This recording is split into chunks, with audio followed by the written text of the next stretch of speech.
So hi again. Here's a follow-up video from yesterday's uh, video about the design factory at Aalto University. So that's the university in Espoo, which is the neighboring city to Helsingfors, which is the capital of Finland. Now, there's something called shared and common knowledge, which I touched upon in my doctoral thesis, which is a very important aspect of social interaction. Um, and I wrote an article about that on my science blog this morning, where I gave 4 examples.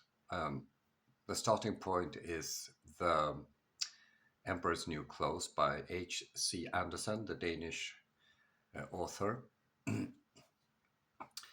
which illustrates that people shared knowledge about the emperor being naked, but no one dared to say something about it until a little boy shouted that the emperor was naked.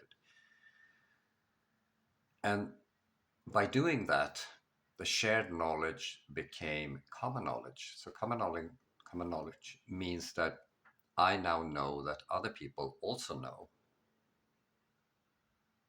Okay, so shared common knowledge means knowing that other people understand what's going on. So in this case, I have 4 examples. So the last Sunday, it's EU election, which means you have access to politicians. They are very friendly and talkative because they want to gain your trust and eventually your vote for the upcoming EU election. So they are very open for discussions. So I spoke to a female Finnish politician about domestic violence. And she is, what do you say, convinced that men are more violent in a domestic situation. And this is also a shared knowledge between, I think, most people. And I also think that it is common knowledge between people. So that means that many people know that other people know that men are the typical perpetrator of domestic violence. Now, here comes a twist to this whole discourse that common knowledge doesn't necessarily mean factual knowledge. So this is how things get complicated. And in this example, I told her, because I've been exploring domestic violence 20 to 25 years ago, and what became clear that the typical perpetrator of domestic violence is actually a woman. So this has also been told by Helsingfors Police Department twice, in 2022 and 2024, and in 2023 by the Finland's child commissar. So this is tricky. How do we make common knowledge become factual knowledge? Well, I argue that accepting of viewpoint diversity is key, and also reason. And that means using language to exchange ideas, or talking without winning.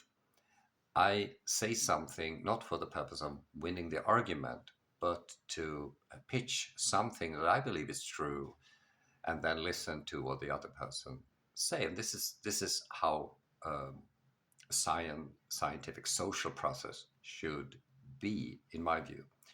So anyway, we didn't agree.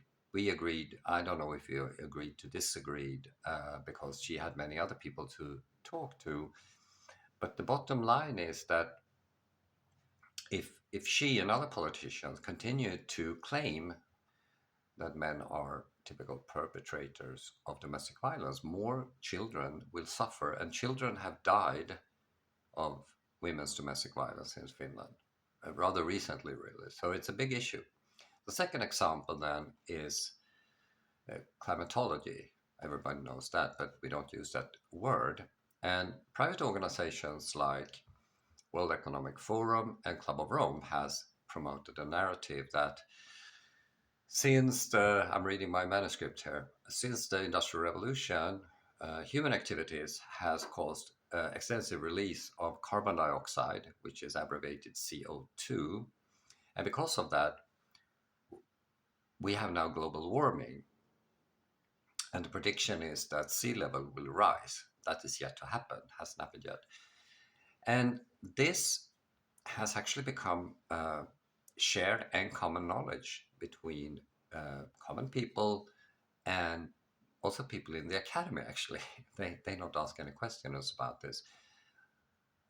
The thing is that, and media has reported, but since the 1960s, there are numerous examples where these propositions or prophecies has failed. So I give the references to that in my manuscript, which I will link. So science, on the other hand, demonstrates that it's a bit more complex, okay? So climate is a complex process where trace gases move in a cyclic fashion between five spheres. Only that is like, wow, that was really complex, wasn't it? And we need to understand that there has been, like, throughout global history, for eons, a number of eras, even more periods and epochs. I think at more than 100 significant ones has changed living conditions on the planet.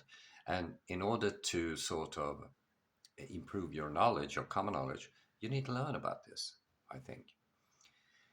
The third example was food and health. And since the 1950s, uh, food has been on the governmental table basically because of cardiovascular disease. And, in 1961, a newly founded American Heart Association gave the first warning about food we shouldn't eat. And they didn't warn about sugar for some reason, but they warned about saturated fats. And in the 1980s, famously, dietary guidelines came about, claiming that meat and saturated fats are bad for you. Paradoxically, at the same time, lifestyle diseases like type 2 diabetes, high blood pressure, non-alcoholic fatty liver disease, NAFLD, have spread almost exponentially. Now, how is that? We need to think about what it means, because science-based knowledge, and this is paradoxically because the narrative that has been spread through the dietary guidelines is based on peer-reviewed publications, but the science base still point in the opposite direction. We need meat and animal fat to sustain health. And this is especially important for children. Yeah. So the fourth example is creativity in science. And both of these are concepts that activates in something called the executive functions, and also with prospective thinking, which is normal thinking. So yesterday I attended 2024 Product Development Project Gala at Aalto University in Espoo, was a neighboring country, town of Helsingfors. It was fantastic, the whole atmosphere. All the people had developed concepts of built products that they had come up with. Not necessarily innovations, but, product improvements, great things. So I stayed there for a couple of hours. But on one occasion, I got in a discussion with a physics student about science and creativity. And this student claimed that creativity was a prerequisite for science, but he didn't reveal any definitions, which I'm a scientist. I think that's important.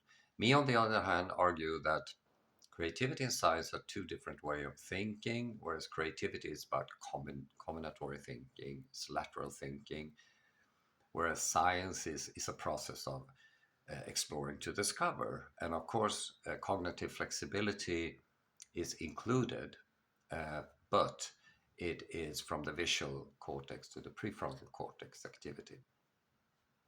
It's a bit of a difference, isn't it? So our common knowledge was that there was a viewpoint diversity, but he got a bit pissed off and didn't want to continue, which is what you need to be able to do, because he was arguing and went into polemics, which is the worst thing you can do ever, especially if you're in the academic community.